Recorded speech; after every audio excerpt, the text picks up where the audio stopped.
लेवाइयर classification जो है, हाँ चलो ठीक है, कर रिकॉर्ड ठीक है, लेवाइयर क्लासिफिकेशन करते हैं। देखो सबसे पहले प्यूटल में कंसेप्ट आया कहाँ से? लेवाइयर को हम लोग फादर ऑफ केमिस्ट्री बोलते हैं बच्चों, और उन्होंने सबसे पहले बताया कि पीरियोडिक टेबल का आविष्कार हुआ कैसे। देखो वहां पे लेवाइयर क्लासिफाइड, लेवाइयर classified the elements simply,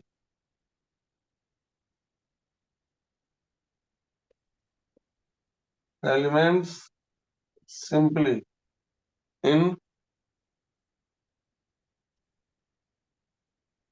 metals and non-metals, metals and non-metals, metals और non-metals को उन्होंने क्लासिफाइड कर दिया। तो इनका कहना था मेटल्स हम उनको बोलेंगे, लिखना ध्यान से, metals are the one which are the one which have the tendency of, which have the tendency of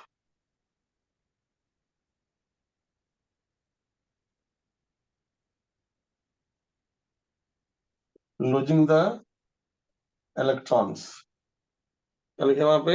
losing the electrons। जैसे मान लो हमारे पास सोडियम है, तो सोडियम का नेचर क्या है? Na+ फॉर्म करेगा, एक इलेक्ट्रॉन को लूज करेगा, और होगा ऑक्सीडेशन रिएक्शन,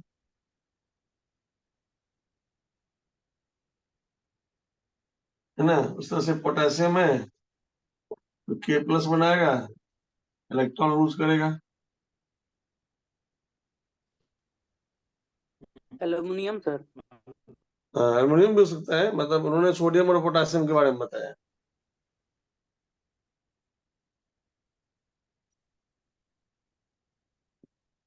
उसी तरह से उनका कंसेप्ट था जितने भी नॉन मेटल्स होंगे, नॉन मेटल्स, देखो non metals are the one which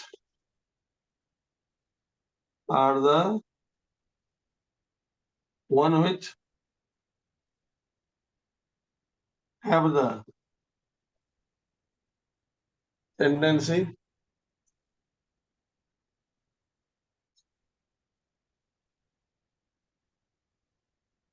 to gaining the electrons, electron gain करेगा।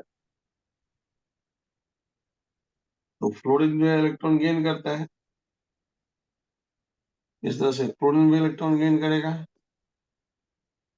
लेवाइयर का कंसेप्ट था पीरियोडिक टेबल जो हम बनाएंगे इसमें मेटल का टेंडेंसी क्या होगा, नॉन मेटल का टेंडेंसी क्या होगा। सबको पता है मेटल का टेंडेंसी होता है इलेक्ट्रॉन लूज करना, oxidation. Non metal electron gain करेगा तो रिडक्शन। इतना क्लियर है सबका? Yes sir.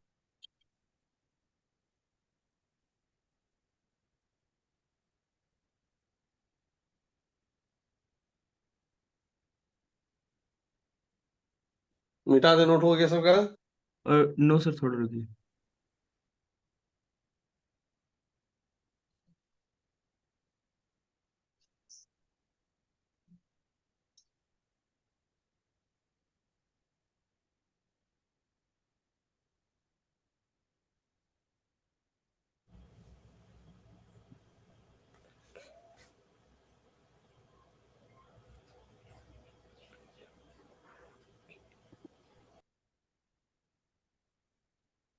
नोट हो गया? सर नॉन मेटल में टेंडेंसी के बाद 2 लगना चाहिए या ऑफ? ऑफ कर दो, टेंडेंसी ऑफ, टेंडेंसी ऑफ कर दो, कोई बात नहीं है। टेंडेंसी ऑफ ज्यादा अच्छा रहेगा, tendency of gaining the electron. यहाँ लिखे टेंडेंसी ऑफ, मतलब मेन लेवोइजियर का कॉन्सेप्ट था मेटल में ये टेंडेंसी होगा और नॉन मेटल में ये वाला टेंडेंसी होगा। मेटल में मेटल का स्थान वहां होगा जहाँ पे इलेक्ट्रॉन लूज होगा और नॉन मेटल का स्थान वहां होगा जहाँ पे इलेक्ट्रॉन गेन होगा। Yes note sir. हो गया आप लोग का? नोट हो गया? Yes sir. Yes, sir. ठीक है।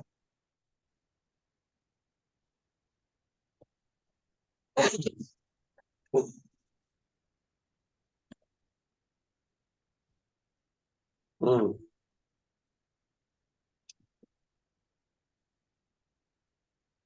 ध्यान से। तो इनका जो है ड्रॉबैक, या उसको बोलेंगे लिमिटेशन, या उसको बोलेंगे डिमेरिट, बोल सकते हैं तीनों चीज। तो सोच के बताओ इनका ड्रॉबैक और लिमिटेशन क्या रहा होगा, सोच के बताओ तुम। सर कुछ ऐसे भी एलिमेंट मिले होंगे जो मेटल और नॉन मेटल दोनों का हाँ, प्रॉपर्टी दिखा। Very good. जो हाँ, यही लूज भी करता ड्रॉबैक। है, गेन भी करता है। हाँ, यही बात है। पहला ड्रॉबैक देखो, पहला ड्रॉबैक है as the number of element, as the number of element increases,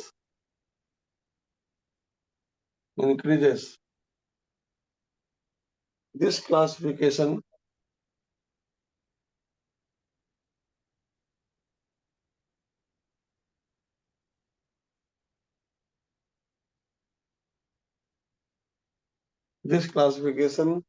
became insufficient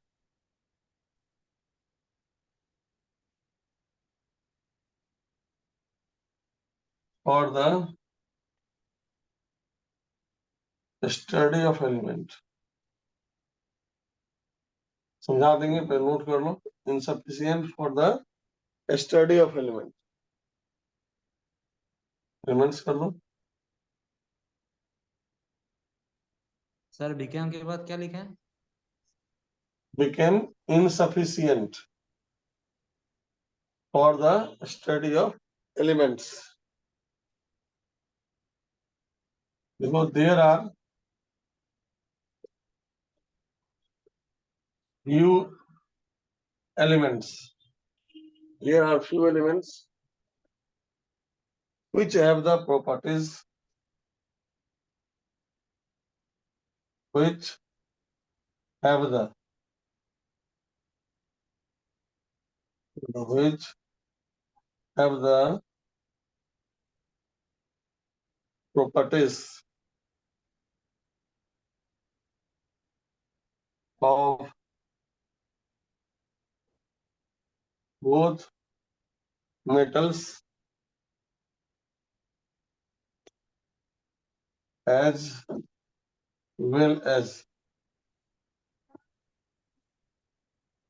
non-metals,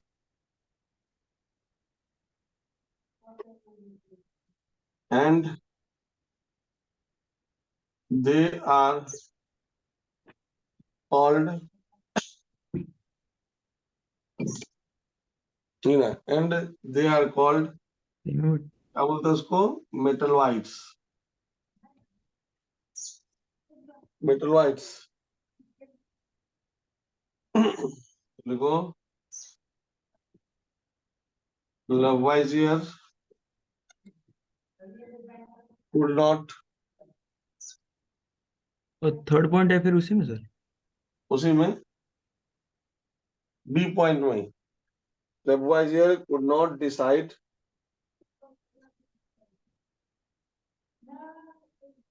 where to place the metalloids। ये इनका था डिमेरिट्स।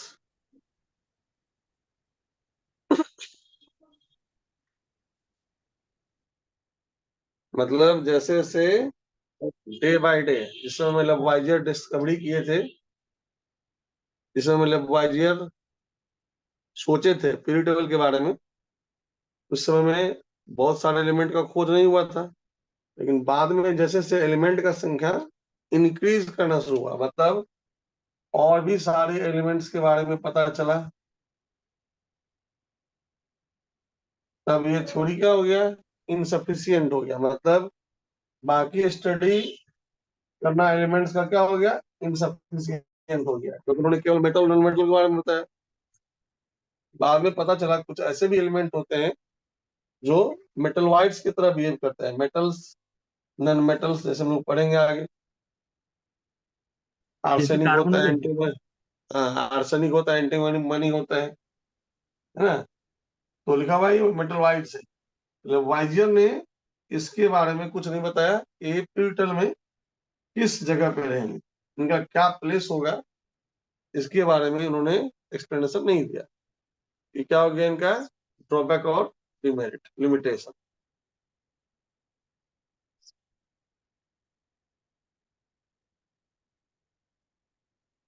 नोट हो गया। Yes sir. Yes, sir. Sir थोड़ा सा है। हम्म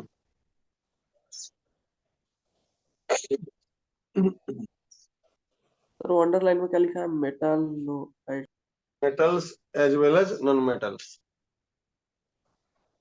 कह रहा है कि आगे चल के कुछ एलिमेंट्स ऐसे भी पाए गए जिनका प्रॉपर्टीज मेटल और नॉन मेटल जैसा होता है, उनको बोला गया मेटलवाइड्स।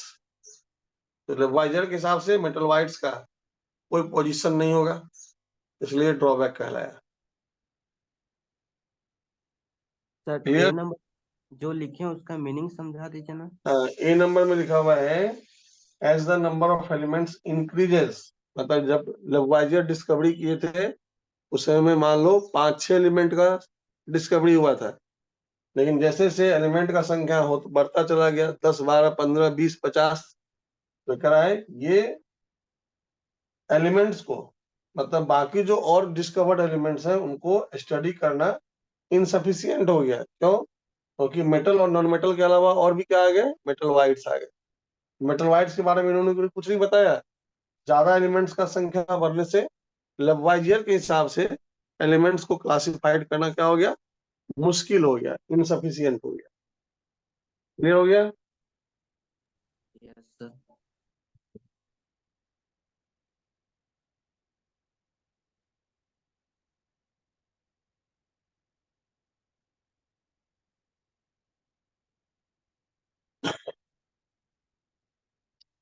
तो वही के बाद आए एक साइंटिस्ट, क्या नाम क्या बताओ। Prouds. इनका क्या है, हाइपोथेसिस। बताओ हाइपोथेसिस मतलब क्या होता है। मतलब पूरा 100% ये सच नहीं बोल रहा है, खाली काल्पनिक सर। सोच रहा है। हाँ, काल्पनिक, मतलब सोच। अगर कोई सोच एक्सपेरिमेंटली प्रूव्ड हो गया तो उसको भी सिलेबस में डाल दिया गया पढ़ने के लिए। तो इनका जो हाइपोथेसिस था, हाँ, ये यूनिटरी थ्योरी था। ध्यान देना, यूनिटरी थ्योरी का मतलब क्या होता है। सर लेवोसियर में उतना ही पढ़ना था। हाँ, लेवोइजियर में उतना ही पढ़ना था, क्वेश्चन करवाएंगे अभी आगे। लेवोइजियर में पढ़ना था कैसे पीरियड टेबल का डिस्कवरी हुआ मेटल और नॉन मेटल के आधार पर, और मेटलवाइड्स के बारे में उन्होंने नहीं बताया तो डिमेरिट्स हो गया। उनका बस 2 ही मेरिट था और 2 ही डिमेरिट था। सर सबसे पहले क्लासिफिकेशन उन्होंने ही स्टार्ट किया था ना। हाँ, उन्होंने स्टार्ट किया था पीरियड टेबल का क्लासिफिकेशन, उन्होंने स्टार्ट किया था, इसके नाम पर लेवोइजियर क्लासिफिकेशन। चलो यहाँ लिखो, ही सिंपली, ही मतलब साइंटिस्ट का नाम, ही मतलब साइंटिस्ट का नाम, प्राउड्स का नाम। देखो, ही simply assumed that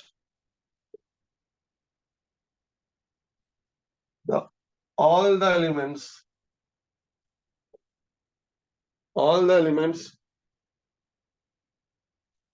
are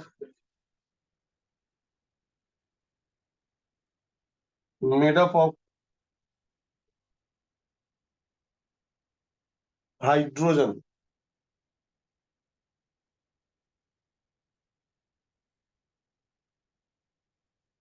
So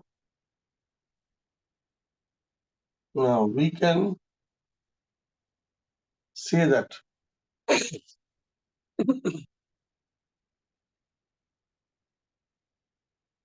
ना ये फॉर्मूला है,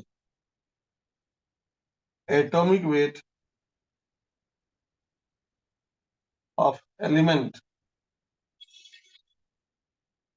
इक्वल टू n गुना atomic weight of one hydrogen atom. n गुना atomic weight of one hydrogen atom n क्या है सर यहाँ? हम बताते हैं। हमारे को एटॉमिक वेट ऑफ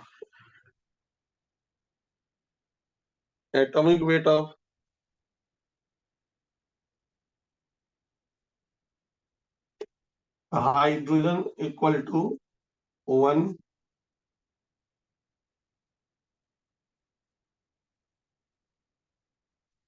और here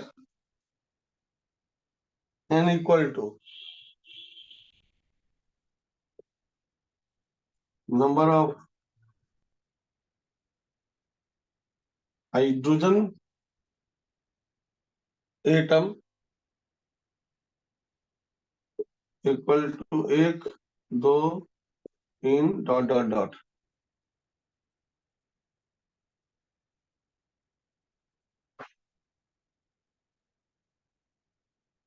समझना है फॉर्मूला?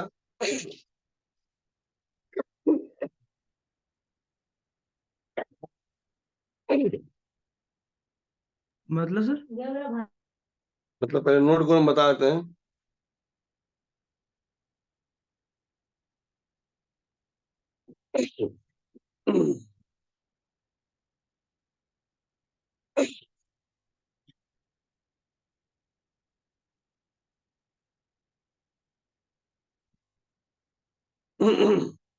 चलो बच्चों, नोट करने के बाद कहानी सुनो। तुम लोग गैलीलियो का नाम सुना है? हाँ अच्छा बताओ, वो कैसे उनका डेथ हुआ ये मालूम है तुम लोगों को? No sir. No sir. किसी बच्चों को मालूम है? हमने बताया कि गैलीलियो नाम के साइंटिस्ट का नाम सुने हो? सर वो मतलब उनका मतलब मर जेल में नाम उनकी तो मृत्यु हो गई थी सर। सर उनका हाँ आंख अंधा हो गए थे। मतलब है? कल गलत एक नया कॉन्सेप्ट दिए थे कि उल्टा उस समय चलता था कि सूर्य पृथ्वी का चक्कर काटता है, लेकिन वो बताया कि पृथ्वी सूर्य का चक्कर काटता है। तो इस पर ये उनका धर्म का विरोध हो गया, तो उनको जेल में भर दिया गया। तो वही हम्म, जेल में उनकी मृत्यु हुई। जेल में ही वो हाँ स्टॉप बना दिया था सर। एकदम हाँ सही बात है। सुनाई दिया सब बच्चों को? Yes sir. ये हम भी हाँ सुने थे। हाँ। तो एक्चुअली में क्या था, बहुत पहले साइंस जब उतना डेवलप नहीं हुआ था हाँ सर, तो वो दूरबीन का भी हाँ आविष्कारक थे। हाँ वही बात है। तो उस समय जो वहाँ के राजा हुआ करते थे और जो जनता हुआ करता था, वो तो देख रहा था कि सुबह उठता था देखता था कि सूरज इधर से उधर मूव कर रहा है। इसका मतलब है कि सूर्य हमारा चक्कर काट रहा है पृथ्वी का। गैलीलियो ने उल्टा बयान दिया जो आगे चल के सही हुआ। वो अपने बयान पे कायम रहे, उनको बोला गया कि अपना बयान बदलिए। तो साइंटिस्ट थे, बयान बदले नहीं। तो उसके कारण उनको बहुत सारा कष्ट दिया गया और लास्ट में जेल में उनका मृत्यु हो गया। उनके बाद जब कोई साइंटिस्ट आए, बोलने से पहले 10 बार सोचते थे कि जो चीज प्रजा को अच्छा लगे वो भी चीज बोलना है। उसी चक्कर में प्राउड्स नाम के साइंटिस्ट ने एक हाइपोथेसिस दे डाला, ऑल माइटी गॉड का हाइपोथेसिस। जैसे हम लोग बोलते हैं ना, जैसे जिनको साइंस में विश्वास नहीं है उनका कहना रहता है, देखो ये तो श्रद्धा का चीज है कि धरती जो है ना, अर्थ का जो फॉर्मेशन है वो भगवान के द्वारा हुआ है। ठीक है, श्रद्धा का चीज है, श्रद्धा में सब लोग बोलता है। ये ऐसे और सुनने के लिए बढ़िया लगता है। हाँ, सुनने के लिए बढ़िया लगता है कि गणेश भगवान दूध पी रहे हैं, है ना। सब आदमी चल गया मंदिर, गणेश भगवान दूध पी रहे हैं कि नहीं पी रहे हैं, लाइन में खड़ा होके लोटा में दूध लेके अब मूर्ति पे ढालने लगा। तो पता चला था, ये भी न्यूज आया था आज से 15-20 साल पहले, पटना का न्यूज है पटना में एक जगह है अशोक राजपथ, वहां पे ना मतलब रोड के बीचों बीच हनुमान जी का एक मंदिर है और गणेश जी का एक मंदिर है। तो हुआ क्या कि उस समय में पटना में महीना था अप्रैल मई जून का, गर्मी बहुत भयंकर पटना में पड़ता है। तो तुम लोग को भी मालूम होगा, पत्थर का मूर्ति है तो सरफेस टेंशन नाम सुने हो ना? यस हाँ, तो उस फिनोमेना के वजह से क्या होता है कि जो लिक्विड है उसको वेपराइज करने का टेंडेंसी वहां बहुत ज्यादा होता है, इसको बोलते हैं कोफिशिएंट ऑफ विस्कोसिटी, वेपर बनने का टेंडेंसी। तो मान लो एक भक्त गया है ना, थोड़ा सा भगवान के इस पे दूध डाला और दूध फट से गायब हो गया।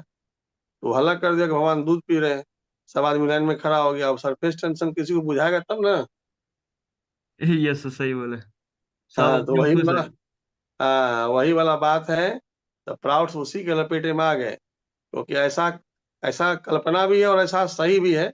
अच्छा बताओ, तुमसे अगर कोई पूछे कि जब अर्थ का उत्पत्ति हुआ, मतलब अर्थ जब ओरिजिन में आया, मतलब अर्थ का जब बर्थ हुआ, बहुत साल पहले हुआ होगा, बिलियन ईयर्स पहले हुआ होगा, तो अर्थ उस समय में किस फॉर्म में रहा होगा? ऑक्सीडाइजिंग फॉर्म में रहा होगा कि रिड्यूसिंग फॉर्म में रहा होगा? ऑक्सीडाइजिंग। सर धीरे छोटा सिंगल से बड़ा बनते गया है ये, बिग बैंग हाँ। थ्योरी देखा जाए तो। यस सर, यूकैरियोटिक और प्रोकैरियोटिक कुछ ऐसा। देखो, अर्थ पे सबसे पहले क्या आया होगा? हाइड्रोजन आया होगा। उसके बाद क्या मिला होगा? ऑक्सीजन मिला होगा। हाइड्रोजन के बाद हीलियम बना था ना सर? हाँ बना था, लेकिन अर्थ पे हाइड्रोजन के बाद अच्छा अर्थ पे। ऑक्सीजन, ऑक्सीजन का जब खोज हुआ तब पता चला कि इससे पानी बन सकता है ना। साइंटिस्ट ऐसे से खोजे कि अर्थ का ओरिजिन कैसे होगा। पहले अर्थ पे हाइड्रोजन आया होगा, ऑक्सीजन मिला, वाटर बना, मतलब पानी जैसे ही बना तो जीवन का संभावना प्रबल हो गया। चंद्रयान भी गया चंद्रमा पे, तो वही सब खोज रहा है कि मंगल ग्रह पे आदमी रह सकता है कि नहीं।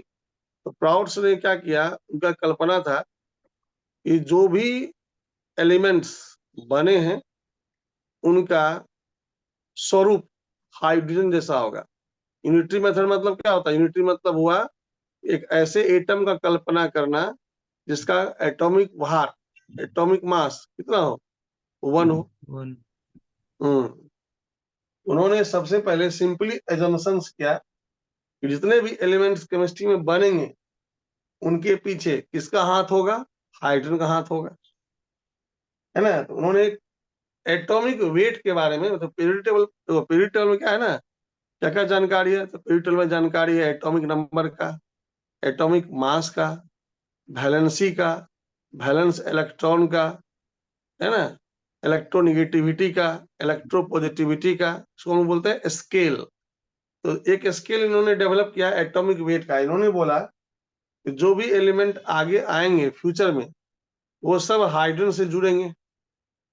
तो ऐसा तो कोई जरूरी नहीं है कि सारे एलिमेंट्स में हाइड्रोजन का कंट्रीब्यूशन होगा या सारे कंपाउंड में हाइड्रोजन कंट्रीब्यूशन होगा। जैसे मान लो AlCl3 पर है तो क्लोरीन में हाइड्रोजन का कोई जरूरी नहीं है, क्लोरीन एक सेपरेट एलिमेंट है।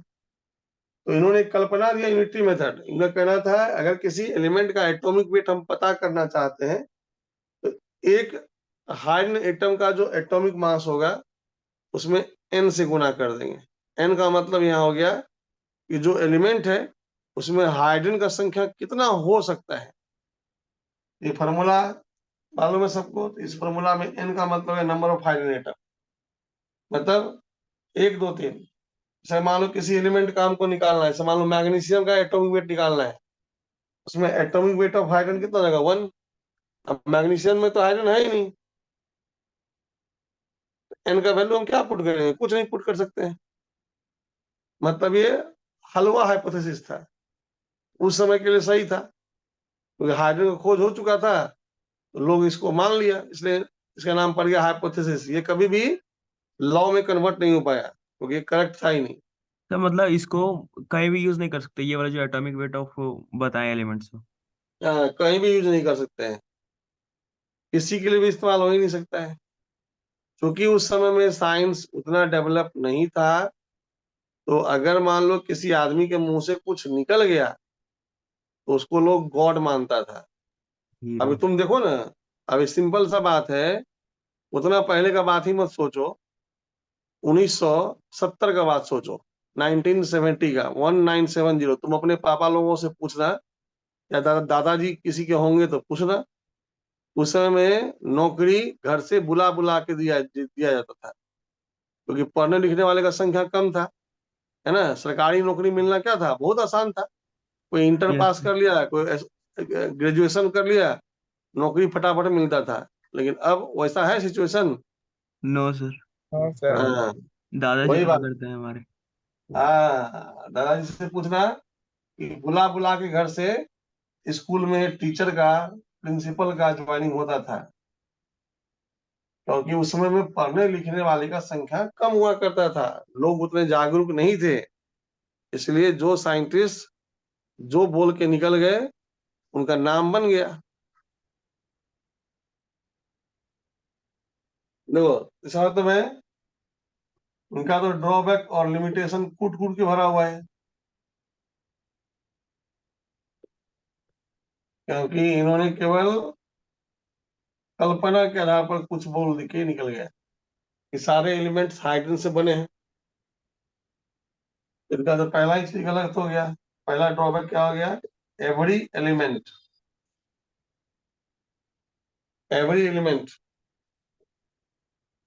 Can not be formed by hydrogen, can not be formed by hydrogen. प्रत्येक एलिमेंट हाइड्रोजन से बने हैं ऐसा हो ही नहीं सकता है, या ऐसा होता ही नहीं है। दूसरा, atomic weight of all elements, सारे एलिमेंट्स का हम बता रहे हैं, all elements were not found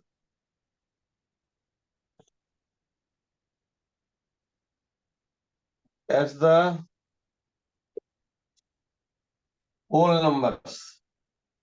an को क्या माना गया था फॉर्मूला में, बताओ? वो जो फॉर्मूला मीठा है उसमें एन क्या था?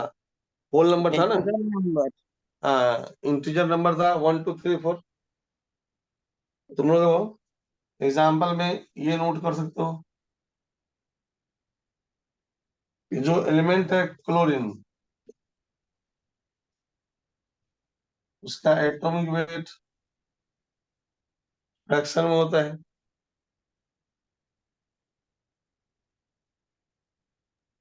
सर, हाँ, होल नंबर कैसे हो जाएगा? जीरो तो था ही नहीं। नहीं नहीं, होल नंबर नहीं, मतलब नेचुरल नंबर। हाँ, नेचुरल नंबर तुम बोल सकते हो। सेकेंड पॉइंट हम इसलिए लिखा दिए कि उस फॉर्मूला से सर, जो भी, हाँ, कभी ये एक क्वेश्चन था, उसमें इनमें से कौन सा होल नंबर सिस्टम है था, तो उसमें आंसर था एटॉमिक नंबर। हाँ, एटॉमिक नंबर हो सकता है, एटॉमिक वेट हो सकता है, नहीं हो सकता है। नहीं। तो तुम ठीक बोल रहे हो। कभी भी क्वेश्चन जब पूछेगा पीरियडिक टेबल में या कोई कौन सा चीज होल नंबर में नहीं हो सकता है, आंसर होगा atomic weight. Atomic weight whole number में हो भी सकता है, नहीं भी हो सकता है। एटॉमिक नंबर कैसे हो सकता है सर? क्या चीज? एटॉमिक नंबर भी होल नंबर कैसे हो सकता है? वो तो एक अरे, से शुरू होता है। बात नहीं समझ रहे हो, वहां मैथमेटिकली तुम उतना वहां पे नहीं बोला गया है। एक्चुअली में तुम जीरो डिफाइन नहीं कर रहे हो ना। तो पीरियडिक टेबल या केमिस्ट्री में n equal to zero defined है ही नहीं, इस कारण से वहां ऑप्शन वो होल नंबर सही हो जाएगा। बात समझ में आया? देखो, क्वेश्चन केमिस्ट्री का है तो उसको केमिस्ट्री पॉइंट ऑफ व्यू से पहले सोचो। क्या किसी एटम का प्रिंसिपल क्वांटम नंबर जीरो हो सकता है? नहीं सर। No sir. नहीं हो सकता है। No sir. नो जब सर। जब ये डाटा, ये जो डेटा है जीरो, ये केमिस्ट्री में डिफाइंड है ही नहीं। तो केमिस्ट्री में डिफाइंड है n इक्वल टू 1 के सेल, के सेल से हम लोग पढ़ते हैं। तो केमिस्ट्री में पहले ही अनडिफाइंड हो गया। इसलिए केमिस्ट्री में होल नंबर का मतलब 1 2 3 4 से होता है। सर एच जीरो, प्लस के लिए एन क्या सर, होगा? एटॉमिक वेट भी होना चाहिए ना? नहीं नहीं, एटॉमिक वेट कैसे होगा? एटॉमिक वेट तो फ्रैक्शन में होता है ना। एटॉमिक वेट को हम होल नंबर कैसे बोल सकते हैं? ये तो फ्रैक्शन में यस होता है। सर एच हाँ, प्लस के तो लिए एन क्या एवरेज होगा? था। एच प्लस हाइड्रोजन से एक इलेक्ट्रॉन लूज कर जाए तो? नहीं देखो, ये बात हो रहा है, ध्यान समझो, ये बात किसका हो रहा है? एलिमेंट का, नॉट आयन का। H प्लस तो आयन हो गया। ऊपर हम में लोग आप लिखे हैं सर n बराबर 0 नहीं हो सकता हाँ, तो किसके लिए लिखे हैं? एलिमेंट। एटम के लिए, एलिमेंट के लिए, नॉट आयन के लिए। तो केमिस्ट्री में जो पीरियोडिक टेबल है उसमें हम किसका एक्सप्लेनेशन करते हैं? एलिमेंट का, है ना। अब आयन उसका एक अलग फॉर्म हो गया, वो तो तुमको सिलेबस में उसका प्रॉपर्टीज पढ़ना है। ये एलिमेंट का प्रॉपर्टीज क्या होगा? तो उसका आयनिक रेडियस। इसलिए जब क्वेश्चन आएगा तो इतना ध्यान रखना, इसको चर्चा की इसलिए हम बता दिए। ध्यान ये रखना है कि कौन कौन सा चीज हो सकता है होल नंबर में। एटॉमिक नंबर होल नंबर में हो सकता है, एटॉमिक वेट कभी होल नंबर में नहीं होगा। एटॉमिक वेट फ्रैक्शन में भी तो हो सकता है ना। Yes sir. हाँ, क्वेश्चन हम करवा देंगे, उसके लिए टेंशन मत लो।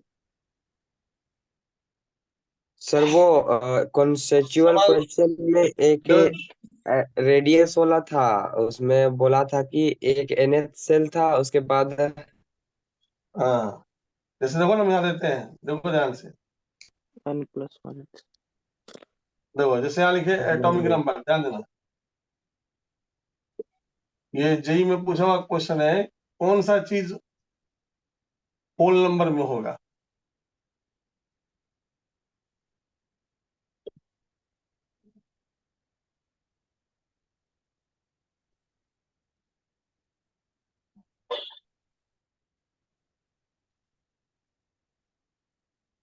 मोर देन वन ऑप्शन था वहां पे। सर वैलेंसी, वैलेंस इलेक्ट्रॉन और एटॉमिक ये number. C D. ACD। Clear है? Yes sir. हाँ, होल नंबर का मतलब जो इसका वैल्यू 1 से स्टार्ट हो। सर ऑक्सीडेशन नंबर क्यों नहीं हो सकता? वो तो पढ़े होगे ना, फ्रैक्शन में भी हो सकता है, मोल में पढ़े होगे। ऑक्सीडेशन नंबर ध्यान से, ये भी होता है ऑक्सीजन का। Yes sir. हाँ, क्योंकि ये जो है ना मैथमेटिकल क्वांटिटी है। यस सर, समझ गया। बी नंबर वाला है, ये मैथमेटिकल क्वांटिटी है, तो जिसको हम लोग केमिस्ट्री में मैथमेटिकली पढ़ेंगे उसका वैल्यू कुछ भी हो सकता है। ये सब मैथमेटिकली डिफाइंड नहीं है, इसलिए इसका वैल्यू होल नंबर होगा। ये मैथमेटिकली डिफाइंड है, हम एक्स मोल मान के मैग्नीट्यूड पुट करके आंसर निकालते हैं। जैसे मान लो तुमको हम पूछ देंगे कि Fe3O4 है, इसमें आयरन का ऑक्सीडेशन नंबर क्या होगा? तो आयरन यहाँ पे 3 मोल है, तो इसका 3x होगा वैल्यू। ऑक्सीजन का चार्ज -2 है, 4 बार है, टोटल चार्ज 0। एक्स का वैल्यू कितना आ गया बताओ? 8/3। इसका मतलब है चार्ज ऑक्सीडेशन नंबर फ्रैक्शन में भी हो सकता है।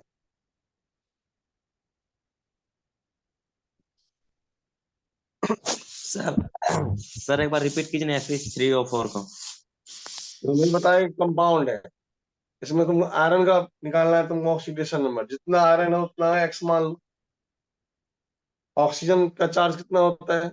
-2। ऑक्सीजन 4 टाइम्स से मल्टीप्लाई कर दो। कंपाउंड क्या है? न्यूट्रल। टोटल चार्ज हम क्या मान लेंगे? 0। एक्स का वैल्यू कितना हो जाएगा?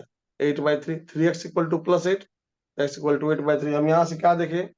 आयरन का जो ऑक्सीडेशन नंबर है वो फ्रैक्शन में भी आ सकता है, इसलिए ऑक्सीडेशन नंबर को, माइनस में भी आ सकता है, तो वो हो गया पहली बात। हाँ होल वो भी आ नंबर में। सकता है। ऑक्सीडेशन नंबर जो है negative, positive, 0, whole number, fractional, कुछ भी हो सकता सर है। वैलेंसी तो होल नंबर कैसे होगा? वो भी माइनस में आता है ना। नहीं नहीं, valency, valency always whole number होता है। नहीं होता है वैलेंसी माइनस। सर हम वैलेंसी बताते हैं, ध्यान दो। जैसे तुमसे कोई पूछे कि क्लोरीन का वैलेंसी कितना है, तो वैलेंसी 1 होगा। वैलेंसी में कोई साइन नहीं होता है। इसको, हाँ ये ध्यान रखना है। इसका जो है ना, ये हो गया वैलेंस इलेक्ट्रॉन, ये भी होल नंबर में होता है। तो इसको 7 से 8 करने के लिए 1 इलेक्ट्रॉन गेन करना पड़ा, तो जो गेन करना पड़ा उस संख्या को बोलेंगे वैलेंसी। Yes sir. इसमें अगर हम चार्ज लगा देंगे तो ये जगह ऑक्सीडेशन नंबर। चार्ज, चार्ज के साथ मैग्नीट्यूड, ये ऑक्सीडेशन नंबर होता है। वैलेंसी केवल ये बतलाता है कि कितना इलेक्ट्रॉन गेन और लॉस हो रहा है, साइन नहीं। साइन ये मतलब ध्यान रखना, अगर कोई पूछे बैलेंस शीट तो साइन नहीं बोलना वहां पे कभी भी। नहीं बोलना होगा। यहाँ लिख भी दिए हैं बैलेंस शीट होल नंबर, यहाँ पे ध्यान देना, बैलेंस शीट विदाउट साइन होता है। जो सोडियम का बैलेंस शीट पूछेगा तो क्या लिखोगे? 1। हाइड्रोजन का बैलेंस शीट 1, +1 और -1 वो हो गया उसका ऑक्सीडेशन नंबर।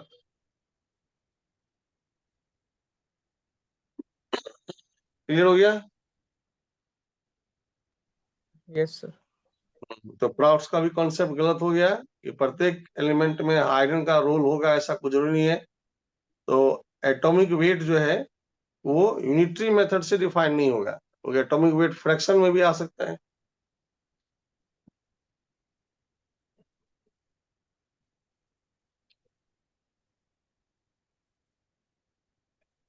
उन लोगों का मूल कॉन्सेप्ट में एन फैक्टर हुआ। No sir. नहीं सर। No sir. अभी कहाँ तक पहुंचे? मोलैरिटी अच्छा, नॉर्मेलिटी नहीं हुआ अभी। नहीं। मोलैरिटी। चलो ठीक है।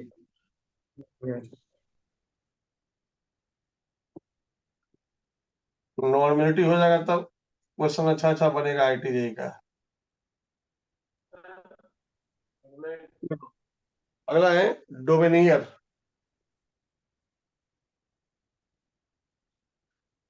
वो यहां से कुछ प्रिडिक्टेबल बढ़िया स्टार्ट हुआ, इसको नंबर सी कर देना।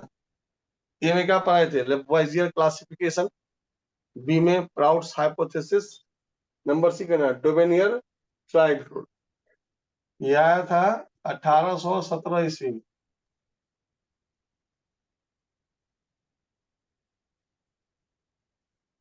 मतलब आज से 200 साल पहले।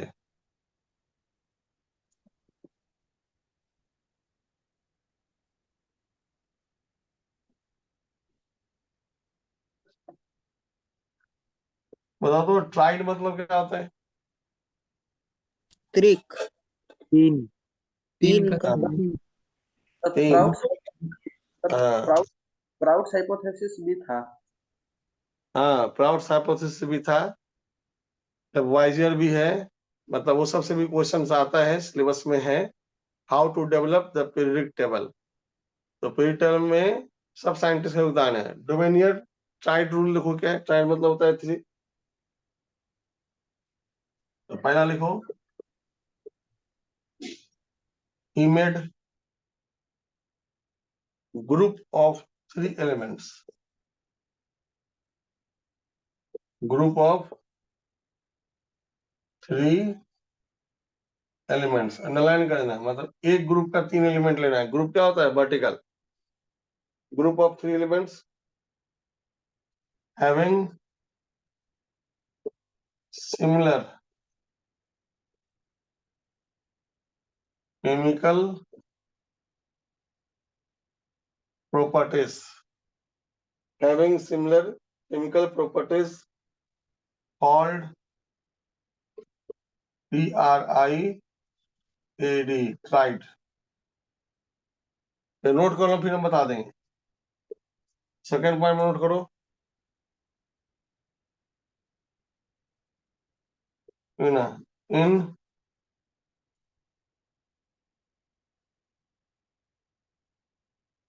देखो, इन डोवेनियर ट्राइड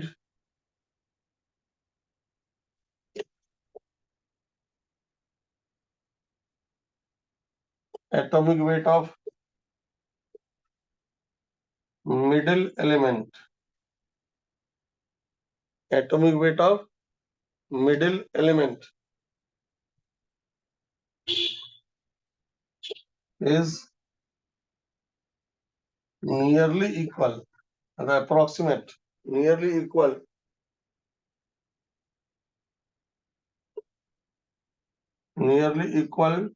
to the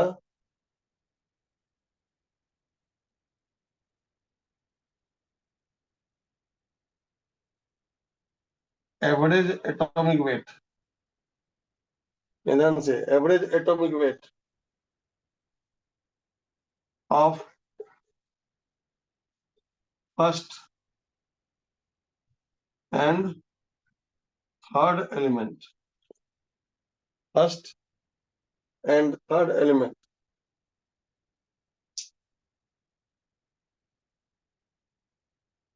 अंडरलाइन कर लो।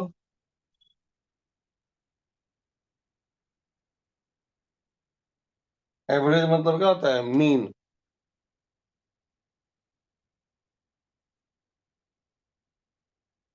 तो एग्जाम्पल से डिस्कस करेंगे। डोमिनेट कहना था कि किसी भी ग्रुप में लगातार 3 एलिमेंट लेना है, लगातार 3 एलिमेंट जिनका केमिकल प्रॉपर्टीज समान हो।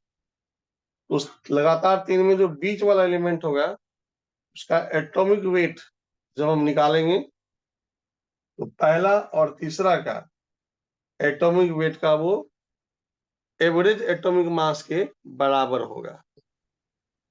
करके सर देखते शायद हैं कैसे होगा। स्टार्टिंग पढ़े थे, हैं? पिछला वाला सर शायद बताए थे ये वाला। हाँ, ये जो है ना, जैसे मान लो प्राउड्स जहाँ पे फेल्योर हुए, डोमेनियर ने उस चीज को आगे बढ़ाया। डोमिनियर कहना था कि सारे एलिमेंट्स हाइड्रोजन से बने हुए नहीं है, तो हम किसी एलिमेंट का अगर एटॉमिक वेट प्राप्त करना चाहते हैं तो उसका जस्ट ऊपर और उसका जस्ट नीचे वाला एलिमेंट का एटॉमिक वेट का एवरेज अगर हम निकाल लें तो इससे इसका आंसर आ जाएगा। तो कैसे आएगा? ये नोट हो गया सबका? Yes sir.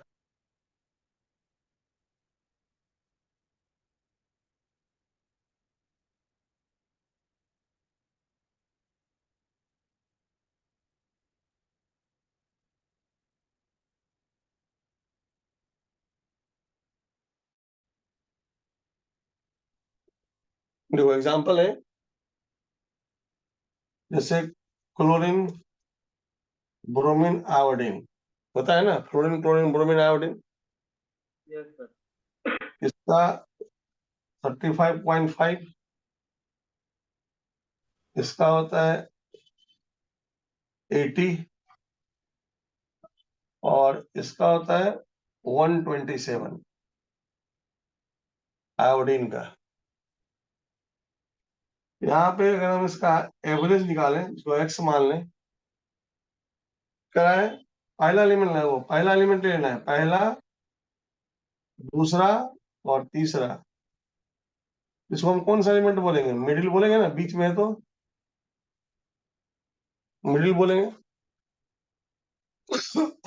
मिडिल वाले का एटॉमिक वेट जब निकालोगे तो पहला और तीसरा का सम करके एवरेज निकाल लेना है। बताओ, इसको वैल्यू इतना आएगा, चेक करो। Yes sir. हाँ, तो ये सर लगभग टू इसके पाई बराबर आएगा। है। हाँ, वही मतलब। वही हुआ। तो ये लगभग इसके बराबर हो गया। वहां लिखा हुआ है लगभग, है ना? देखो ध्यान से, नियरली इक्वल। नियरली इक्वल मतलब अप्रॉक्स होता है। बहुत सारा एग्जांपल है। उन्होंने पहला एग्जांपल ये दिया था, उनका दूसरा एग्जांपल था कैल्शियम, स्ट्रोंशियम और बेरियम के बारे में। इसका एटम वेट होता है 40, इसका दिया हुआ पीटल में 87.6, इसका दिया हुआ 137। अब यहां से जब हम निकालेंगे वैल्यू तो पहला और आखिरी वाले को जोड़कर इसका निकाल लेंगे मीन।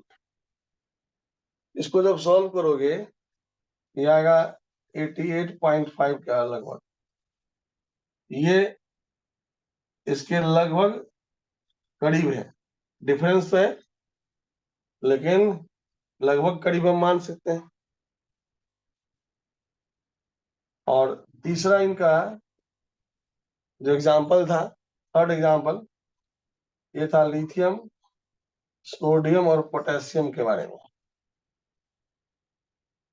लिथियम का होता है 7, इसका होता है 23, इसका होता है 39। तो यहाँ से हम इसका एवरेज निकालेंगे 7 + 39/2। यहाँ पर देखो एग्जैक्ट आ गया ना एग्जैक्ट। Yes sir.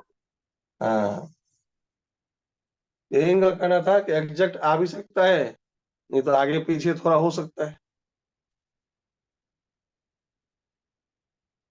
यहाँ लिख भी लेना, इस पूरे कैलकुलेशन में एक्स का मतलब क्या है, एवरेज एटॉमिक वेट। एक्स का मतलब है एवरेज एटॉमिक वेट।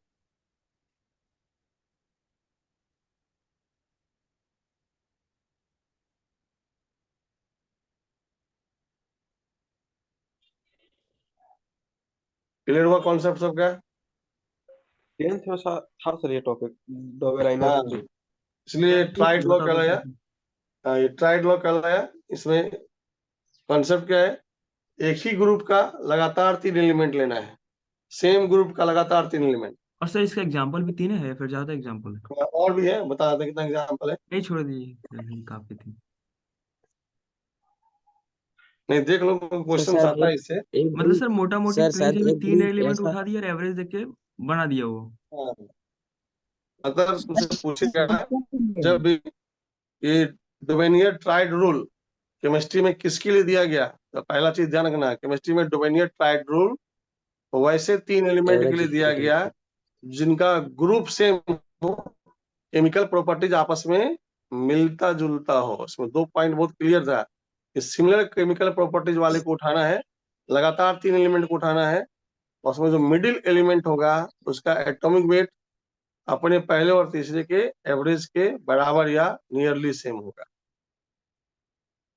और डोबेनियर ट्राइड रूल किसके लिए दिया गया, एटॉमिक वेट के लिए दिया गया, एटॉमिक नंबर के लिए नहीं।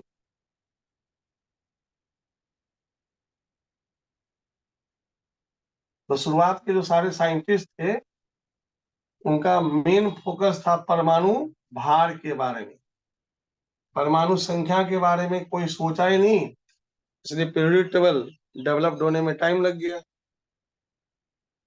या लिख लो, इनका और भी एग्जांपल्स है, केवल हम लिखा दे रहे हैं, चेक कर लेना।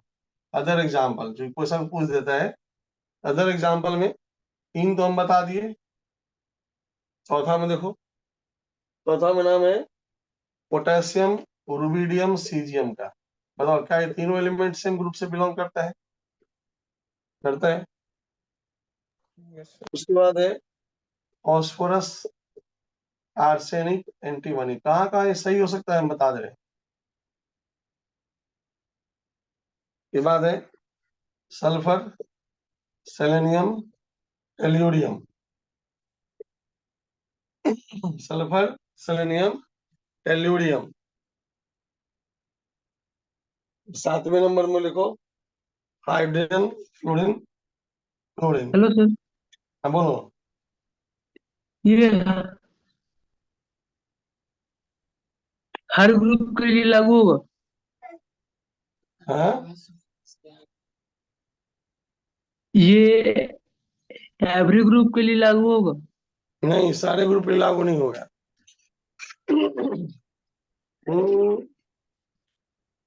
ये सारे ग्रुप के लिए लागू नहीं हुआ, इसलिए ड्रॉबैक इसमें आ गया। इससे भी हम कितना एग्जांपल बताए, पहले 3 बताए, फिर अभी 3 बताए। तो केमिस्ट्री में इतना ही एलिमेंट तो नहीं है, और भी एलिमेंट है। चौथा सर हाइड्रोजन क्लोरीन बता रहे थे। हाँ हेलो सर, 10th क्लास में तो तीनों को था हम लोग पढ़े थे। हाँ, मतलब हाँ, सिर्फ नहीं बता हाँ दिए उसके बाद सर एक ऐसा हाँ था जो जिसका एटॉमिक वेट मतलब ज्यादा होता है वो पहले आता आता था, मिडिल हाँ, वाला का एटॉमिक वेट ज्यादा होता था और फर्स्ट वाला का कम, तो मिडिल वाला पहले आता आता है, ऐसा था एक। नहीं नहीं, वो दूसरा रूल है। वो अभी रूल हम लोग क्या बार है? बार से सुनेंगे ना, सर डोबेनियर इस ट्राइड रूल में। ग्रुप ग्रुप वाला नहीं डोबेनियर था वो। ट्राइड रूल में क्या है कि अगर मान लो तुमको किसी एलिमेंट का एटॉमिक मास निकालना है, तो उसके लिए तुमको उसके ऊपर वाले का और नीचे वाले का पता होना चाहिए, और जो बीच वाले का होगा वो उस दोनों का एवरेज एटॉमिक मास होगा। मतलब जो डोवेनियर ट्राइडूल है वो सब जगह सक्सेसफुल नहीं बैठा, 6 एग्जाम्पल में सक्सेसफुल बैठा, इसलिए इसी 6 एग्जाम्पल से क्वेश्चन आ गया।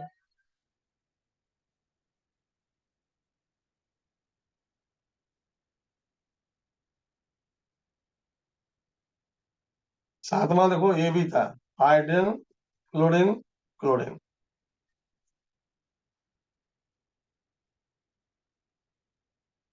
अब बताओ हाइड्रोजन फ्लोरीन क्लोरीन क्यों लिया गया? तो आगे से पढ़ोगे कि हाइड्रोजन का केमिकल प्रॉपर्टीज बताओ, इससे मैच करता है कि नहीं मैच करता है? करता हाँ है। करता है। हाँ तो हाइड्रोजन का केमिकल प्रॉपर्टी मैच करता है, क्योंकि हाइड्रोजन का वैलेंसी होता है 1 और हेलोजन का भी वैलेंसी होता है 1।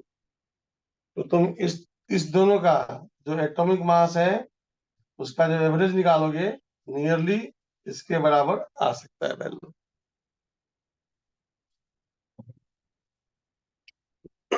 अब लिखो ड्रॉबैक और लिमिटेशन। हेलो सर, हाँ तभी तो पीरियोडिक टेबल नहीं बना था, तो ये ग्रुप कैसे डिसाइड किया?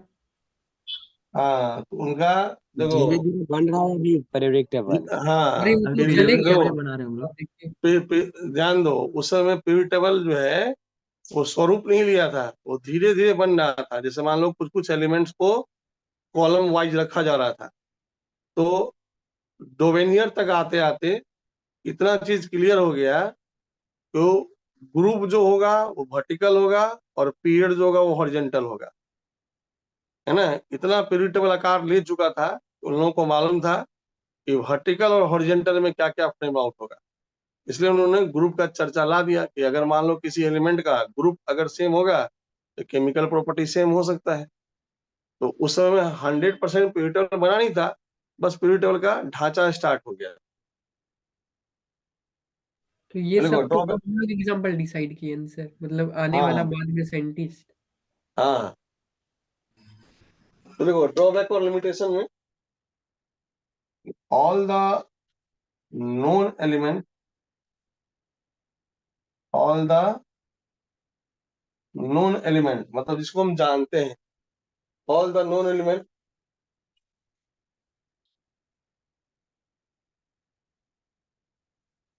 could not be, देखो could not be arranged as tides,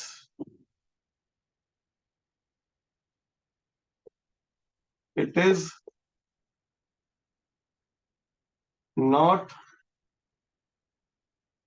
applicable for, पूछा गया क्वेश्चन इंपॉर्टेंट, इसलिए लिखा दे रहे हैं, किताब में तुमको इतना क्लियर कट नहीं मिलेगा, इसको अंडरलाइन कर लो।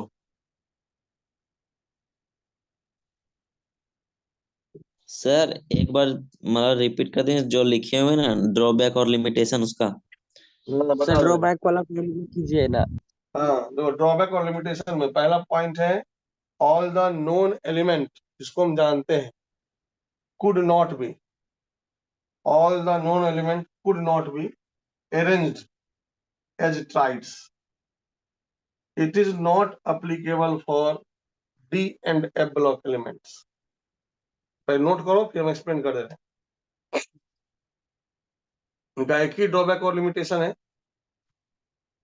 कि जितने भी नोन एलिमेंट्स हैं, मतलब जिसको हम पीरियोडिक टेबल में किसी स्थान पे रख चुके हैं, नोन मतलब जो सब कुछ अपना बता चुका है, फिजिकल और केमिकल प्रॉपर्टीज करा है, जितने भी नोन एलिमेंट्स हैं जिनको हम जान चुके हैं उसको हम इस तरीके से अरेंज नहीं कर सकते हैं, है ना।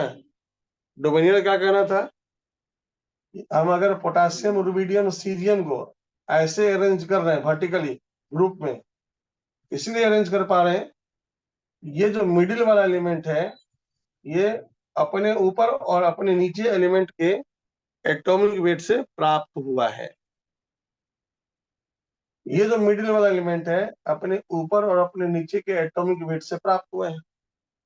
उनका कहना था एवरी मिडिल एलिमेंट का जो स्पेस होगा, पेरिटल में पोजीशन होगा, वो अपने एवरेज एटॉमिक वेट के आधार पर होगा।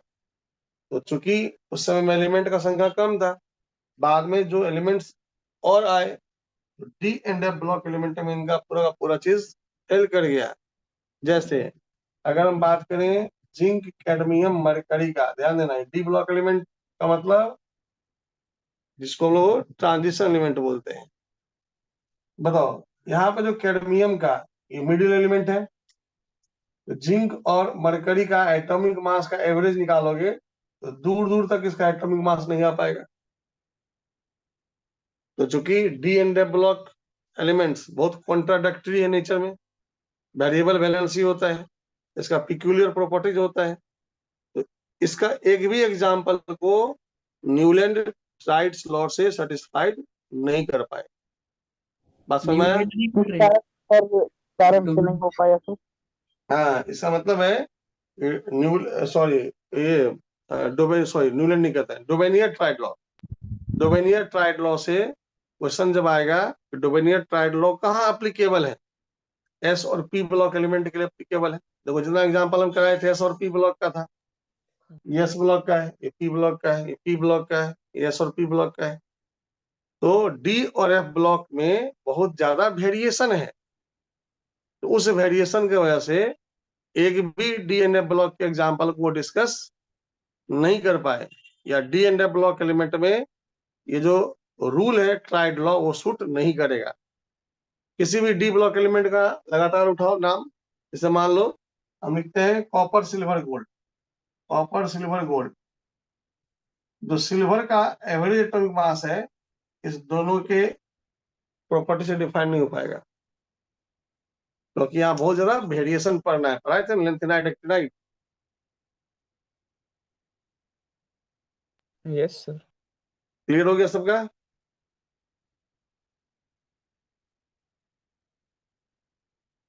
किसी कुछ मन में शंका है तो पूछ सकते हो।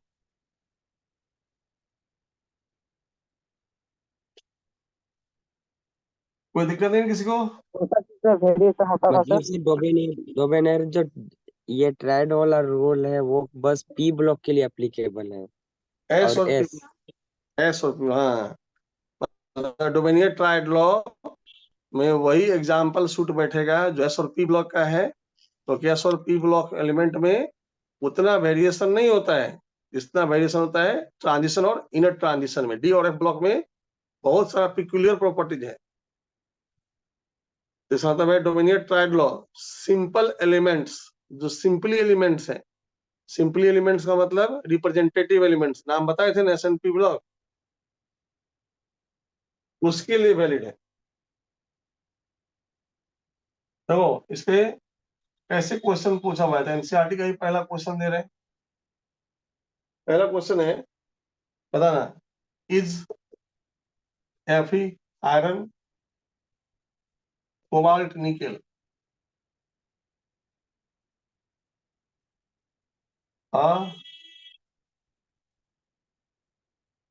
डोबेनियर ट्राइड। बताओ आंसर यस या नो होगा? Yes no sir. No sir, no. हाँ, इसका आंसर होगा नो। नो। और इसमें स्टेटमेंट देखो एग्जैक्ट क्या लिखना है, इसमें स्टेटमेंट लिखना है these elements are belong from d block.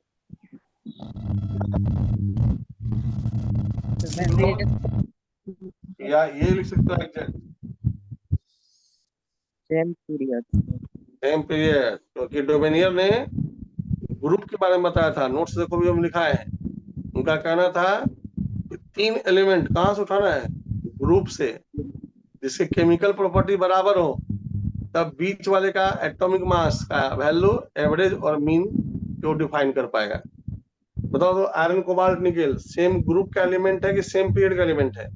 Same period का। हाँ, सेम पीरियड, क्योंकि हम लोग पीरियड में इसको हॉरिजेंटली रखे हैं, वर्टिकली नहीं रखे हैं। ये 26, 27, ये 28। या फिर ये भी बोल सकते सर ये डी ग्रुप से डी ब्लॉक हाँ, से ये भी बोल belong सकते करता है। हो, ये डी ब्लॉक से बिलोंग करता है, इसलिए नहीं बैठेगा। लेकिन ज्यादा अच्छा कंसेप्ट ये अगर हाँ ऑप्शन दे दिया ऑप्शन में इसमें टिक लगाओगे तो ये ज्यादा अच्छा कंसेप्ट है, क्योंकि इन्होंने ग्रुप का बात किया था, पीरियड का बात नहीं किया था।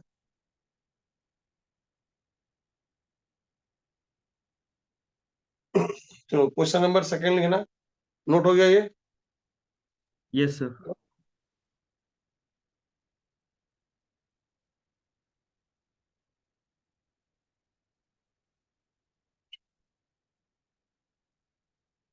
तो अगला क्वेश्चन है question number second.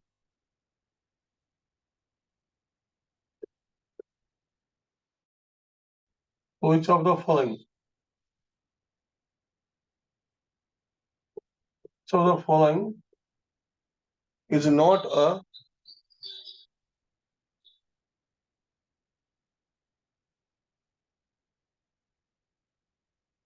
Dominion tribe.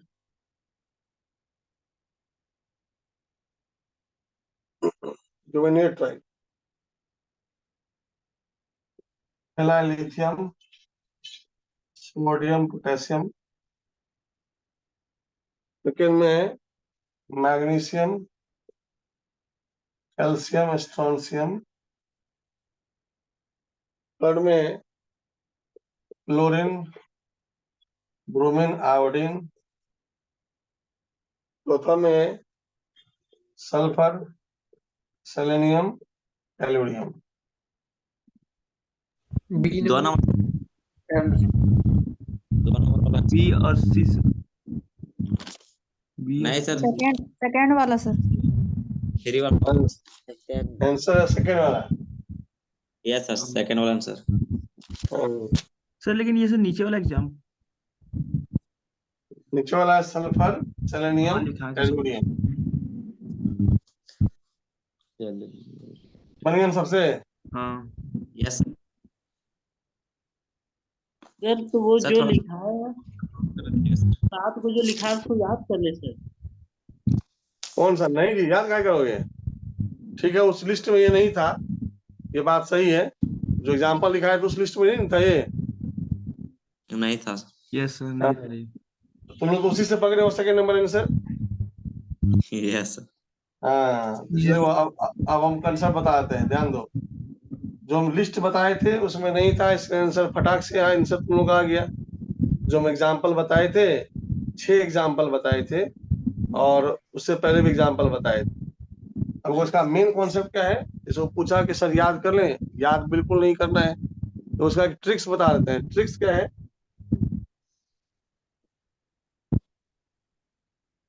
ये ट्रिक्स है। The difference in atomic number is different. ध्यान समझना क्या लिखे है। The difference in atomic number are different. अब याद नहीं करना पड़ेगा। Yes sir. हाँ, देखो इनका ट्राइड लॉ सक्सेसफुल इसलिए हुआ क्योंकि ये वाला कंसेप्ट याद रखना। जैसे मान लो यहाँ एटॉमिक नंबर इसका 3 है, इसका 11 है, इसका 19 है। बताओ तो सबका डिफरेंस सेम है कि नहीं सेम है? हाँ हाँ, क्लोरीन का 17 होता है, सर। इसका 35 होता है, इसका 53 होता है। बताओ सबका डिफरेंस 18 है कि नहीं है? Yes sir. हाँ, उसका मतलब हो गया कि डोमिनियन ट्राइडल में एक चीज हम न्यूमेरिकल बनाने के लिए ये याद रख सकते हैं। ये डोमिनियन ट्राइड नहीं दिया था, ये हम अपना एक ट्रिक्स तुमको बता दिए, जिससे क्या हुआ कि एग्जाम्पल तुमको रटना नहीं पड़ेगा। सर इसमें बाकी में तो ये फॉलो नहीं हो रहा है। मतलब जहां पे एटॉमिक नंबर का डिफरेंस सेम नहीं होगा, जैसे मैग्नीशियम है, मैग्नीशियम का होता है 12, इसका होता है 20, इसका होता है 38। देखो तो डिफरेंस है 8 का 18।